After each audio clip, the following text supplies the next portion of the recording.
Okay, guys, I'm in my car doing my Bible study, and I'm just saying, I'm just trying to dissect some things.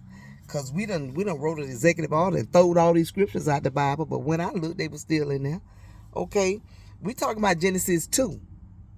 We talking about Genesis 2. When verse 1, he was talking about the heavens and everything on the earth is finished. He was through. He was done.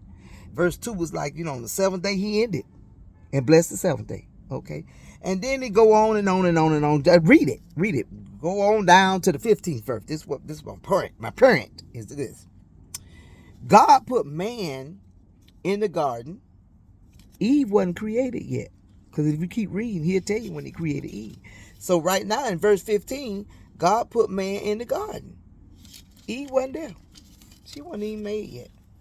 In verse 16, he said he commanded man, saying you could eat freely out of every tree in this garden. But, okay, 17 says, but of the tree of the knowledge of good and evil.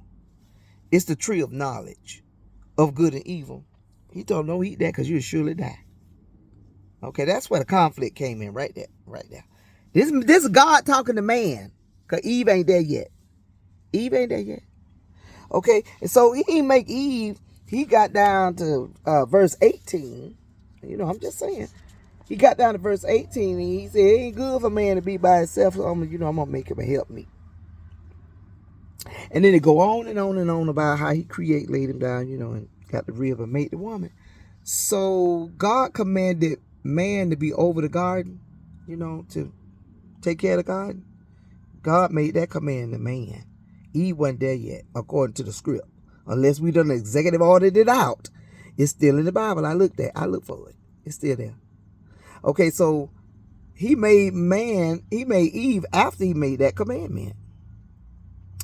Okay, and so now he finna make man a helpmeet because it ain't good for him to be by himself. And I mean, he go on and on and on talking about it. The scripture go on and on and on to the very end, to the 21st, 5th verse. Read all of it and help me out to know if they done executive ordered that out of there. Is man not still responsible? So why if God talked to him straight from the mouth of God and told Adam, don't eat that fruit from the tree of knowledge of good and bad, why when Eve offered him the apple, he bit it? He could have closed his mouth and said, girl, put that apple down to God that said don't eat from that tree. Put it down. I ain't eating from that tree. He wasn't strong enough to stand against her and tell her, no, we ain't doing that. He was in charge. Maybe we put that out the Bible.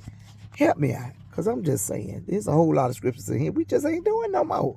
We done reinterpreted. It don't even mean what it was written for when it was first written. And I'm getting kind of confused about this Bible thing.